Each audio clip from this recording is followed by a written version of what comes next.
Warframe just had their dev stream 185 announcing the new Techrot Encore update, the 60th frame Temple, alongside Flare, the new Rockstar Protoframe, and even more goodies for the Warframe community.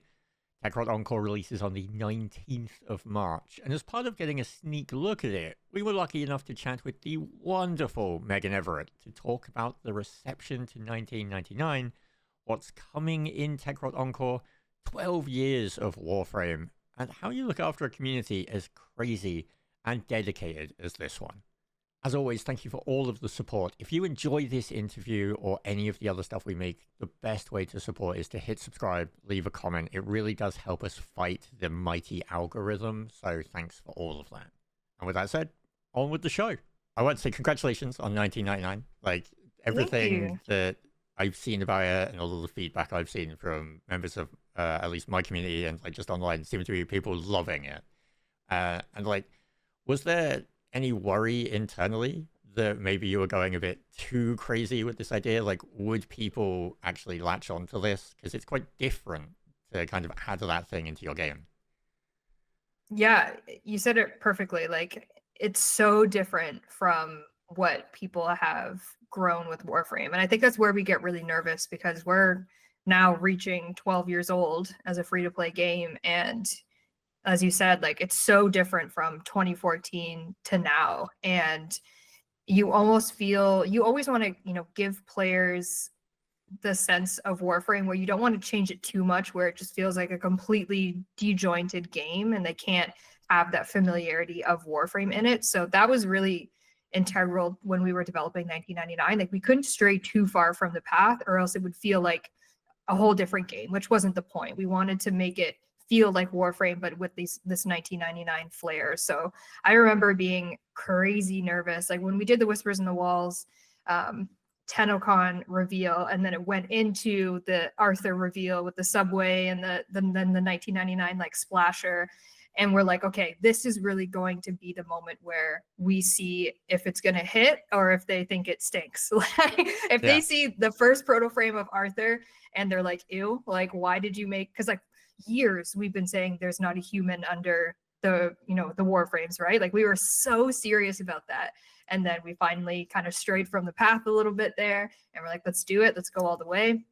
And so we're like, okay, if people see Arthur and they think that sucks, and like, it's weird to see him with like a very humanized, AK-47, like tactical gear. Like, if that doesn't hit, then we'll know right away, like, the kind of commitment level to 1999 in terms of how deep we go with more proto frames. Like, in that moment, we had an idea of the proto frames that we were going to add into 1999, but it was like a, if they don't like Arthur, if they don't love what they see, then we're going to pull back the reins a little bit. And like, we want the game to be what they want to play.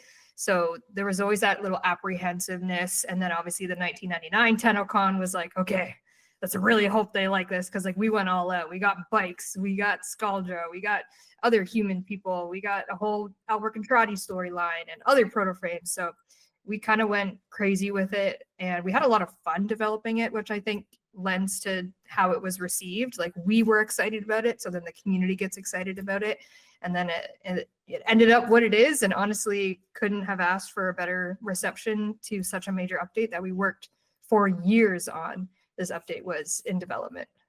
So it really kind of feels like at this point you must be riding a high of like whatever we are honest about and whatever we like feel we're passionate about, the community is also going to latch onto. It's like, I joked about this a moment ago with you, but does it ever feel like you're cheating? Does it ever feel like the community is pretty accepting of the insane ideas that you come up with? I think they definitely are accepting, and I do think that has to do with the fact that we are 12 years old, and they kind of understand, like, we have to experiment. Like, we can't keep it the same for the next 12 years. Like, if we don't do weird and crazy things, then this game might not last, and that's not our goal. We tried some things with Duviri Paradox, and some of those things didn't hit, right? Like, and that's a learning lesson that we take. But in terms of like there, and the community is very honest with us, right? Like, even if they love something. Like there's stuff about 1999 that we're still changing, like in Techrot Encore, right? We're changing how defense works, and we're changing how Ash works, and we're changing how Exalted works. Like there's a lot of stuff that we obviously still get feedback on and will change. And I think about when we released this is before 1999, but when we did Whispers in the Walls, and then we did the Echoes update with Dante, and he's my actual favorite frame. Like he's my ride or die right now. And Well, that we had begs a the bit. question I was going to ask later of like, who is your favorite? So, Oh, it's Dante. Oh, I love him so much. Yeah, he's my favorite right now, and probably for a while. I know people get sick of like, because I'm getting sidetracked, but like I play what I want to play on like prime times and stuff like that. So it's like Dante all the time, and I'm so sorry, but like I just love him so much. But yeah, going back to what I was saying, we released Dante. He was great, and then we had a little bit of a misstep in terms of how we were going to balance him after he came out, and there was a bit of a, we made mistakes in terms of line of sight and like that kind of stuff when we put out another hotfix, and they were very honest with us, right? Like they can be our biggest cheerleaders for 6 years or whatever, and then you make one mistake, which we owned up that we did that in the wrong approach, and they'll let us know. Like they don't necessarily always feel like they need to sugarcoat everything because they're fans of the game or whatever. Like they do keep us honest a lot of the times. And even example, actually, I think this was definitely last year leading into 1999, I believe, when we came on a dev stream and we talked about how we were thinking about doing a paid path to 1999, where we were going to do like almost like it was like a skip the quests kind of paid path. oh, And okay, I know that yeah. sounds, it was like a get there faster, skip these quests kind of a thing. Yeah. And they like immediately the community was like, absolutely not. Like, do not do that. Like the story is so important. People are going to be so confused. And we're like, okay, like so valid. And that's what we wanted, right? Like we wanted that immediate feedback of their reaction to it. And because of that, we never shipped that because it wasn't what they wanted. And so like, okay, we'll just go back to the table and see what other things we can do with the new player experience and getting them to there sooner and doing it that way instead of the other way where they really told us not to. Yeah. Was there any feedback or response to 1999 that surprised you? Was there anything that you put in that people either responded way more positively than you thought, or kind of were a bit surprised that you were adding it? I always hoped that people were going to love the proto frames. I didn't think they were going to love them as much as they do.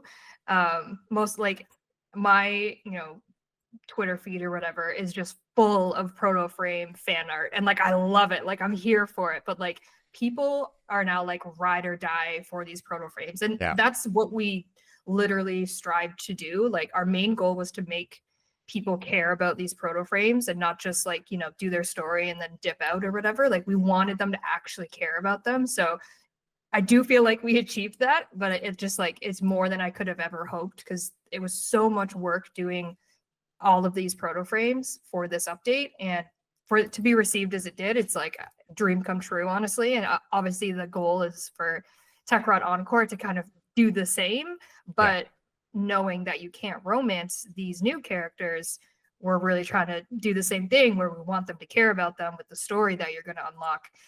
But there is no romance. So is that going to hit? Is that going to flop? We'll find out, right? Like it are the proto frames a success because there's romance, or is it because the actual story we built behind them pushes them for people to care? So it'll be a learning experience. And I think in terms of, I'm trying to think of anything that people were surprised by in 1999. I mean, the AOL Messenger was one for me. I really didn't see that coming. Yeah, that the like little systems that we put in, I think people were like very shocked by that, and especially like it's kudos to our narrative team specifically for the instant messaging system. Like they worked so hard on all of those conversation trees and the type of conversation that you can have with them, and I have to giggle because I'll see like our meta creators streaming, and I open it and they're playing the romance like him messaging, and I'm like, that's so funny to me that someone that's so about like just builds and like what's the best build, they're sitting there doing the dating tree, and I'm like, that's we've hit it, we've hit the audience, and like I'm so happy with that. When you approached like bringing Techrot Encore afterwards, was it always planned, or was it a case of like after 1999 there was a moment of, well, where do we go from here? How do we top this? Because it's kind of bombastic and loud. I don't think we approached it in terms of topping 1999, because you just can't, like, Yeah, of unless course. like you can't, like, an Echoes update essentially is never going to top the major Yeah, update, yeah, and yeah. that's kind of the point. But we knew for a while that we were going to do an Echoes, because we've kind of gotten into that cadence of Yeah, like that rhythm of major yeah. release. Yeah, so we knew we were going to do an Echoes, and then when we pulled the Technosite Coda from the 1999 release, we knew that was going to be like the leading content of the update. And then we just cooked on so many things and started doing the proto frames, started doing their story, adding defense and flare and temple, and just like went really wild with it, which is why it's turning into this literal beast. And I like, it is the biggest Echoes update we've ever done. It's not going to top 1999 in terms of like how it's going to make you feel, because there is no true No, quest, you can't. Like, yeah.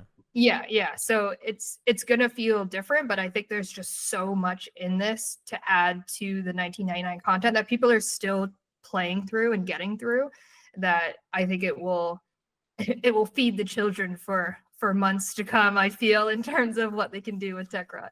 I think the name is very fitting as well, because like Mm. 1999 has that big music theme, and so then you've got like this encore, which like it's the little section, like, you know, afterwards. Was it when you kind of approached this Echoes, was it always the plan to lean so heavily on that music vibe, or did it just kind of feel natural and that was like the flow that you went with? Yeah, I think, well, I believe we were going to name it just Echoes of 1999, because that's familiar to Yeah. our Echoes updates. And then knowing that Technosite Coda was, you know, the leading factor of it, and it is so, you know, ingrained in the boy band, and there's, you know, all of the music kind of around that in general. And then we started adding to it. It was like, okay, we actually can't call this an Echoes update, because it just like doesn't do it justice for Yeah. everything that's coming in it, you know? No, that makes sense. Like it feels really appropriate for it to be named Encore. Like it really fits the vibe of what 1999 is trying to deliver. It feels very much like it encapsulates like that music feel. It plays on the boy band thing, and of course, like you've got like this will be airing after you've shown everything, so like it's got flair as well, which like that's just Like Flair is the rock star, right? So it's like yeah, you have the boy band and then you have Flair the rock star. So like Encore, it's serving the purpose of, you know, we're here for one last song, right? Of doing some 1999 stuff. Not to say we won't do any more 1999 stuff, because that's inaccurate, but it's like here we go again, like yeah. another big push to 1999. So all of this, of course, like when we first started talking, we were talking about community. It community is kind of at the beating heart of Warframe, and it's one of the main things I wanted to talk about was how do you, because you've been here for so long and you've seen it grow into like what it is now, how do you maintain and foster such a positive community over that kind of long time frame? Like, what are the core tenets or pillars that you try to like adhere to? I love that question. I wish I had like a formula that I could just like, you Oh, know, just reel pinpoint off it, to. like, yeah, Yeah, like bit the boot. But I think what it boils down to, and yeah, having been here for 12 years and seen it from, you know, A to B and where we are now, and, you know, my position now, even, and the team we've grown, I think we've always leaned on the classic word of transparency. You know, we approach these dev streams or these TennoCons with just like, we lay it all out on the table. We don't necessarily like hide anything. Like even things we're nervous about. Like I remember last year when we went to Japan and we had the dev stream from Japan.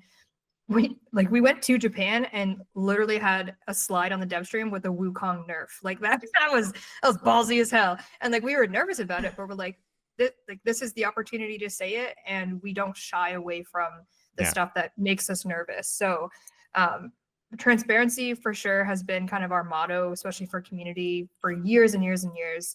And I think what's special about the Warframe community is we always established from the very beginning with like the first dev stream or the first prime time that like we're very like goofy Canadian people. Like we don't take ourselves too seriously, Yeah. and the community has latched onto that. And I think we've built a very good relationship with them in that type of way, where they see us as like a friend in a way where they can, tell us their game issues or woes, or like they see us in a public match and they're like, holy shit, it's DE Rebecca or whatever, and you're like, Yeah. yeah, like let's play. Like we're so, Rebecca always says Wayne's World with it, if you know that movie reference, but we're just very off the cuff, kind of, I guess, classic Canadians with that. And I think that's, grown to our favor in terms of the community doesn't think we're just like robots with like no passion or no life to make this game successful. And we've said over and over, like, we want to make the game that they want to see, but also we want to make, because we want to be excited playing our own game. And we're very, very passionate about maintaining that. So every step we make, even right now, we have kind of the next year or two stories planned out in terms of where we want the story to go. And in our minds, we're always thinking about what would the player also want and what do we want to see, because we've built this story for 12 years. So how can we take it to another level and get weird with it and experiment? So yeah, the community, I mean, we have our ups and downs for sure. We are not perfect and we have our moments, but I really do think we've just built a community that is so human and transparent, and we interact one-to-one. We, are very consistent with our streaming, which I think helps for them to see us and us to see them and their live reactions. So that's something we'll continue until there's 0 people playing this game, and I hope that never happens. Like the streams, like if someone watching this has never actually watched one of your dev streams or like one of your like just regular streams, they really should, because it's quite interesting to see the professional approach that you take while also maintaining it not being sterile and like this kind of forced corpo kind of thing, because it's like you have like the kind of community interaction that you have in them, and then you also have like people like Reb who just stream on their own account and accidentally show things off.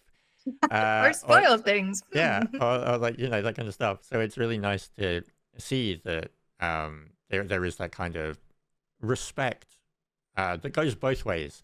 Like the community doesn't feel like they overstep. And also because of that, it feels like you can be as like honest with them as you are. So like you mentioned ups and downs. Like, how do you separate constructive criticism from frustration when listening to feedback? That's an excellent question. And that's actually something I know I personally have had to kind of work on for the 12 years that I've worked here, because I, at the end of the day, believe that even if someone is, let's say, not being constructive in the feedback they're giving, like if they're just yelling like XYZ sucks, like if that's the feedback we're getting and they're very heated about it, they're valid in their feelings, and in my mind they're just really passionate about either that Warframe or whatever it is they're saying. Like they don't necessarily come across as like evil to me. It's just they're passionate about something and they're upset about the way it's come about. And when it comes to what we kind of bring to the devs, because at the end of the day, that's kind of what community is there for, is we're the bridge between the players and the development, and making sure that development hears what the community is saying. It's our job to take all that, feedback and whatnot from the community, be that constructive or not constructive, and parse that down into something that they can actually understand and read. And I think when it comes to the ones that aren't maybe necessarily as constructive as other ones are, those, if there's a huge thread that's popping off that isn't constructive, but there's a crazy amount of people, saying that this is broken and it sucks, we'll definitely take that into consideration, right? Like there's a time and a place for everything, and it's up to us as professionals as well to dissect what they're trying to say. And that's something that I know I've had to learn over the years of like, okay, this person is passionate, they're upset, what are they actually upset about? And taking the time to like read into their messages. And I can see all the if they're on our forums, I can see all the posts that they're making, like where are they talking and what are they talking about, and trying to really dissect that into a, I can bring this to dev, or I can Yeah. talk to this person if I need to and get more information from them. There's so many times where, someone has been upset about something, but as soon as they get that, and I'm not saying this is a solution, but as soon as they maybe get noticed in a way, like if someone interacts with them, like on the community team, like, hey, I see you're really upset about this, like, can you maybe explain what the issue is that you're having so that we can repro it on our end? It like almost immediately diffuses the situation. They're like, oh, like someone's paying attention to me. And so it's like they can then provide more constructive criticism. So Yeah. it really, boils down to listening to them and trying to dissect what they're saying. And if not, we're always going to try and reach out. Is it this is a weird way to ask this question, but is it humbling in an industry that is so unstable to have been able to work on the same game for 12 years and to see it flourish from being like, this little game that could up to having TennoCon now about to have its 10th, and like you sold out in minutes. So now you're like getting a stadium for a concert. Like Yes, that's right. it's crazy to see that kind of growth go from like this little thing up to this big thing. So Yeah, is that humbling? I don't know if humbling is the right word. I know, like, I honestly feel like we got really lucky and we've just been riding that luck for 12 years. Like, we came at a time in the industry where free to play basically didn't exist and was laughed at. And we decided to take a shot at it. The community latched on, and now we're here where we are today. So I really do think it's luck. And I really do believe that it could all end tomorrow. Like, I don't ever feel safe, I guess, to put it like that. Like, we're at the end of the day, we're still a free to play game. That's never changed. So if everyone decided tomorrow, like, hey, we're not going to support DE anymore, and that's it, then that's it. Like, so that's kind of our like continued driving force. So it's not necessarily that we're humble and we're just like, sitting back and reaping the rewards or whatever. It's like, no, we're staying in our lane, and we're just so locked in on this game and making it bigger and better and continuing to be weird with it and experiment, because that's kind of what you have to do in this industry. Because you see games now that are so cool and unique and trying to do something different that, like, they blow up for like a month and it's so cool to see, and then you see them have to disband everything 3 months later, and you're like, holy shit, like everything, like so many things about that game were so cool. But it's such an interesting time in the game industry where it's like, if you don't have it locked down from the get-go, then you might be in trouble. So when we did it back in 2013, it was literally just a risk to save our company, and it happened to work. And we've just been so locked in on the community side of it, especially, and making sure that they're happy. This is the game they want to play. We're listening to their feedback when we make these changes, and just developing it that way, instead of just being, I guess, like ignorant and ignoring them and just being like, no, we don't want to do 90s content, or no, we don't care that you don't like this Warframe. We're just gonna do what we want to do. Like, it's a team effort over here. It's always crazy seeing people make like online or MMOs or this kind of thing when you're checking out previews events and they're like smaller teams, and you're just kind of sat there being like, your game looks really cool, but oh boy, is the inside of me worried for you, because that peak and crash happens so much. The longevity is so hard to maintain nowadays in this industry. So as final question, you've had 12 years of Warframe, and you're now going to have your 10th TennoCon and this big fancy concert and everything. How much does actually being with the community and having that passion surround you just kind of fuel the office and just make it feel like you're doing the right thing?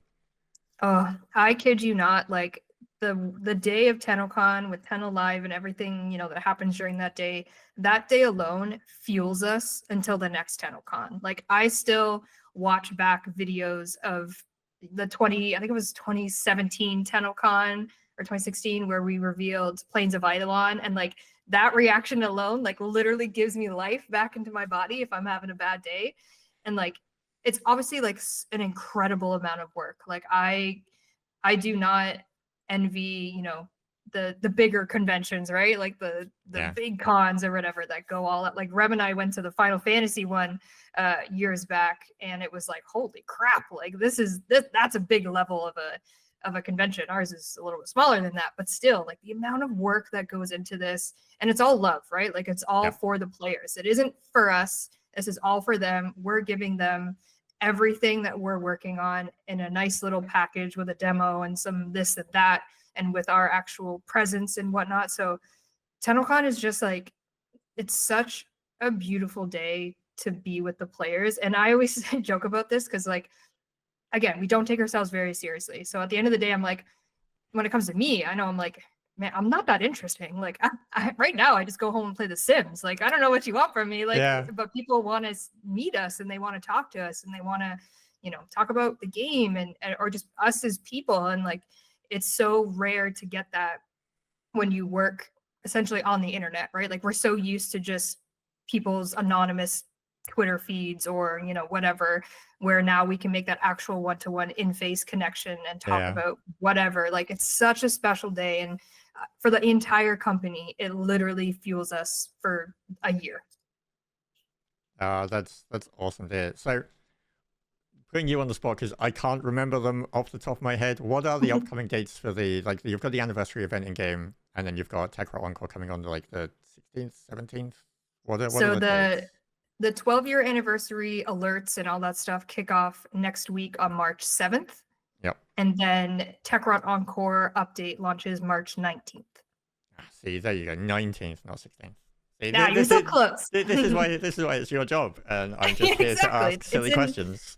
It's ingrained in my brain.